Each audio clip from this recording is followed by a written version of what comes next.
Welcome to the Eating Habits for Life podcast. I'm Kate Johnston, and I'm an eating habit and weight loss coach for career women.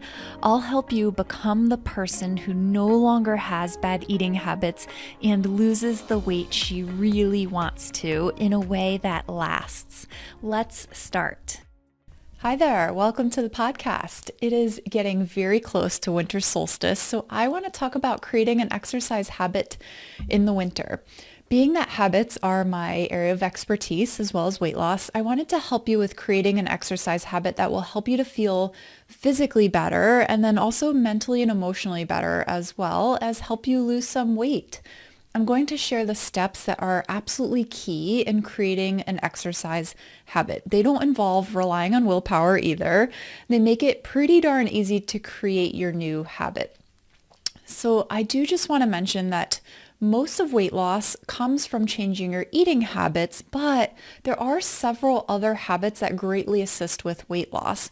Those are creating an exercise habit, of course, drinking plenty of water, having good sleep habits, and then also various other habits that include how you think and how you feel. And those are things that I help you with as well with private coaching. So for example, managing stress helps with weight loss in several ways, one of which is decreasing cortisol levels. And there are lots of different ways to manage stress. But today I'll focus on creating an exercise habit in the winter because exercise can elevate your mood quite significantly too. And this is especially crucial for those more dreary winter months. I used to not really run that much in the winter and then just sort of start up again in the spring and get myself back into shape, which never really felt great. But last winter was the first winter that I ran consistently through the winter, and last winter was the best winter I've ever had. My mood was so elevated. Also, I felt like I was able to get outside more and be in the sunshine and just be with friends who I run with pretty consistently now. So I used to not want to run outside in the winter because it was cold. My belief was that it would be more uncomfortable than running in the summer. But interestingly, I have found that running in the winter can actually be more comfortable than running in the summer. You can only take off so many clothes in the summer, right? But in the winter, you can bundle up and be as warm as you want to be when you start out.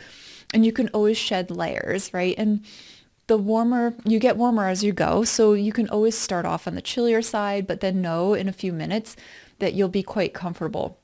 And sorry, I just realized that I have a piece of gum in my mouth. I apologize. It's too late now.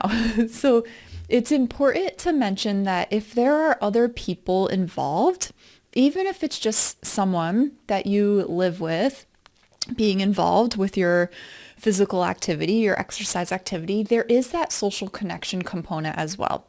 And in the winter, when we tend to hole up in our cozy homes, sometimes the social component is less than that in the warmer weather.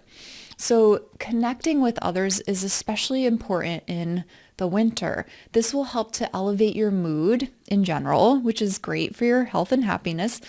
But also an elevated mood in general will help you lose weight because you'll just feel more energized and motivated to do the things that will help you to lose weight. Another benefit of creating an exercise habit in the winter is that it will help you to manage your weight more easily. And you don't necessarily have to go outside to exercise in the winter. You can also exercise indoors, of course. You can go to the gym, you can do yoga, Pilates, even an indoor sport like soccer, volleyball, or basketball. Those sports aren't just for kids. There's actually lots of adult leagues for sports like that. And you can do even just an at-home exercise program. There are lots of YouTube videos to choose from. And for outdoor exercise activities, you can simply start an exercise habit of going for walks. It doesn't have to be something strenuous like going for a run or a 10-mile hike in the mountains. It can simply be going for a walk and enjoying the sounds of nature or listening to a podcast episode or music or taking your dog for a walk or walking with a friend or family member. You can even bring a travel mug of coffee or tea with you to help keep you warm. That's sort of, I thought was a treat when my husband Paul and I would take our dog Johnny on long walks in the winter. It was like, ooh, let's make some coffee for ourselves before we go and take it with us. All right, so whatever you choose is completely up to you. And now I want to tell you how to create an exercise habit for the winter with some easy steps. So once you've chosen your activity, or if you want to do 2 different activities, that's fine too, determine what you can commit to a few times a week. Now, a few times a week is ideal to start out with, but if you can only commit to once a week to start off with, that's fine too. We can always increase from there. But think of it like this. What are you 90 to 100% confident you can commit to each week? Even on a busy day, or like if you're feeling extra tired, think about what you can 90 to 100% commit to each week. And why I don't say 100%, why I say like roughly 90 to 100% is because some people feel like they just can't 100% commit to something because something urgent or emergent might come up, right? And that's totally normal, totally understandable. So maybe it's going for a 10-minute walk 3 days a week, or maybe it's going to the gym on, say, Tuesday and Thursday for an hour each time. Maybe it's playing in a volleyball league 1 day a week and then doing a 10-minute home exercise program 2 days a week. So you get to decide. And don't worry about if you feel like it's only a teeny tiny commitment. You will build upon this. You just want to choose something that you are 90 to 100% confident you can commit to, or pretty darn close to that. So you may feel like a 10-minute walk once a week is not enough, but think about it like this. We are just starting out with something to prove to your brain that you can follow through on your intention. And then we can always build upon that, like I mentioned, but you have to get started somewhere in order to do that, right? So if you can only commit to 10-minute walk 1 day a week, it's better to start there than not start at all. So no, a 10-minute walk once a week is not necessarily going to help you lose weight. Over time, certainly could, but it's going to elevate your mood, even just that 10-minute walk, right? And it's going to be something that starts the exercise habit. It's going to be the thing that you can follow through on easily and show your brain that you are the type of person that can say she'll do something and then follow through. And again, that 10-minute walk once a week was just an example. So being the person and showing your brain that you are the person that can say that you'll do something and then follow through on it is very important for building habits. It's almost like your brain needs to, of course, first believe that you will follow through, but then what helps is giving your brain actual evidence, allowing it to actually see proof that you did follow through, in order to make it more likely that you'll continue that thing, that activity, that behavior. And when we want it to be more likely that you'll continue, we want it to be more likely that you'll continue so that you can actually create an exercise habit, right?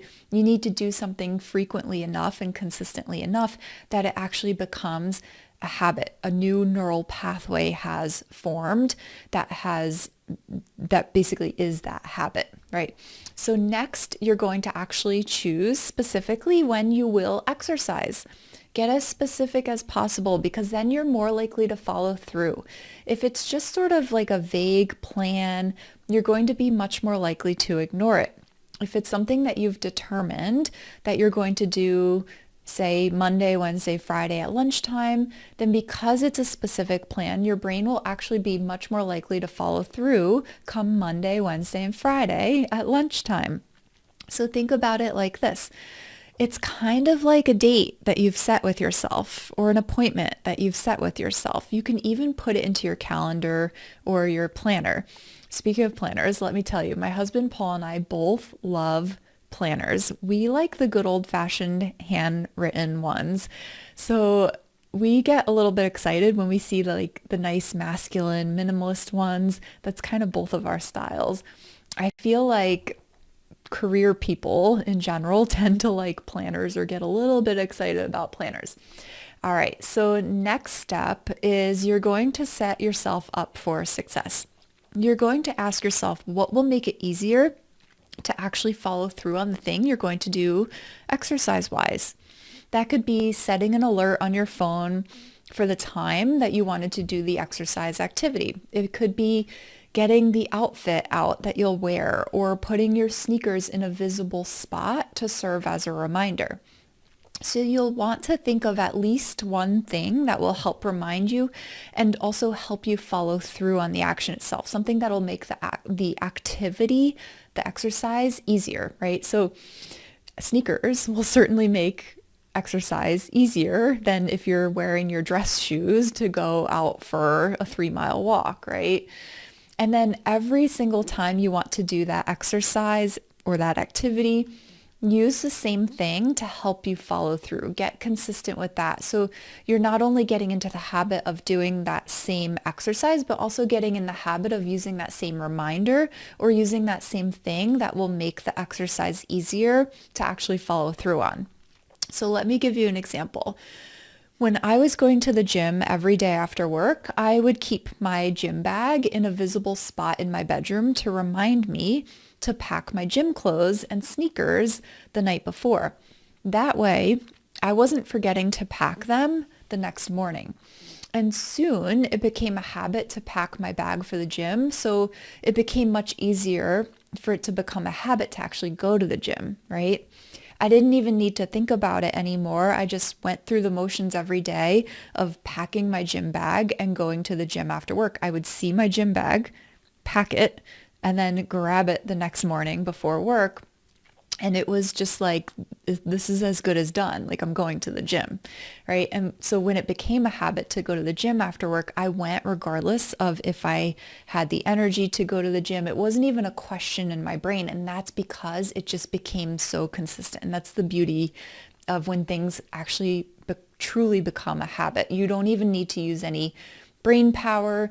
You aren't even really tempted. I mean, maybe if you're feeling terrible, right? Of course, if you're feeling sick, you're going to make the decision to maybe not go to the gym or not do the exercise, but you don't let, say, a little bit lower energy level deter you because you're already in the habit of going to the gym or doing whatever it is that you decided was your exercise activity or your habit. You would actually feel odd if you didn't. So sometimes you won't feel like you have the energy to do the things that are important to you. And so unless it's actually become a habit, you're going to have to use a lot of willpower to get yourself to the gym. And so that's where habits are really handy because you're using a lot of brain power, you're using a lot of mental energy throughout your day. And so if you want to be able to continue with these healthier eating habits, healthier exercise habits, sleep habits, hydration habits, all the things, you want to make it so that you don't have to use a lot of willpower, especially at the end of your day, or a lot of mental energy to make that decision. You want it to just be automatic. It's just something that you do.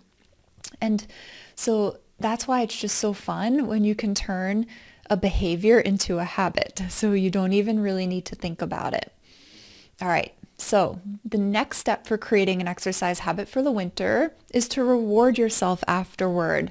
This can either be with something internal, like a really positive thought that you have about yourself or the thing that you did that then creates a positive feeling in your body. Or it can be something external, like, I don't know, let's just say using a more luxurious body lotion after your shower, after your exercise activity, right? So whatever you'd consider to be a fun little reward to yourself, it can be either that external thing or the internal thing. I do recommend that it's not food or alcohol related. And if you want some ideas for non-food rewards, I have an entire podcast episode on this. It's episode 79. And it's called 9 non-food rewards for challenging days. However, you can use these rewards for any time, for accomplishments or for getting through something challenging. Now, I also really like choosing your reward ahead of time so that you can anticipate the reward. because that actually provides a little bit more of a dopamine hit. So dopamine provides that feeling of pleasure, and research shows that it is released not just with the reward itself, but also with the anticipation of the reward. So that can be very motivating to help you follow through on the exercise activity, whatever it may be. So once you have gotten pretty comfortable with following through on your intentions of whatever exercise it was and for whatever frequency or duration, you can slowly increase from there, or you can just keep it the same. In general, though, the more frequent you do a behavior, the more likely it will become that habit, or the more quickly it will become a habit, especially if it's done at the same time every day, or roughly the same time, at the same location, or in the same situation or circumstance. So that could even mean that you do a few little exercises in your home office after every meeting. So you might have meetings at varying times each day of the week, but that would be an example of doing it in the same situation or circumstance, and certainly in the same location, your home office. All right, so follow these simple steps for creating an exercise habit for the winter that will then carry over into the warmer months as well. You will reap the physical, mental, and emotional benefits from doing so. It is such a small investment of time and energy that has substantial return on investment. But remember to start small so that you don't feel like it's a huge investment with time and energy, and start with something that you're 90 to 100% confident you can do, even on a day that you're busy or tired. All right, if you haven't grabbed my new free course, Crushing Bad Eating Habits, Simple Solutions for Career Women, you can get that right on the episode page on my website, or right in the episode description if you're listening from a podcast listening app, or if you're watching me on YouTube right now, you'll see several links, and one of those is for the free course. There is an accompanying workbook that will help you with these simple solutions so that you have a plan going forward. And I might add, these solutions I made like really simple, like low-hanging fruit, so that you can have easy success. You can have those small wins. So it's not anything overwhelming. It doesn't take a lot of time either. And then speaking of watching on YouTube, watching instead of listening to these podcast episodes can be much more engaging. For some people, listening is just easier, but watching can be much more engaging and easier for you to actually pay attention. So you'll get more out of this. So find me on YouTube and subscribe to my channel, Kate Johnston Coaching. New episodes come out on YouTube a little bit earlier than they come out in the podcast apps, usually a day, maybe even 2 days earlier. Fun. Thanks so much for listening or watching. Take care, and I'll talk with you next week. Become the person who loves her eating habits and her body so you can enjoy more of your life. I'll help. Start now by just setting up a time to talk with me by visiting katemjohnston.com/consult.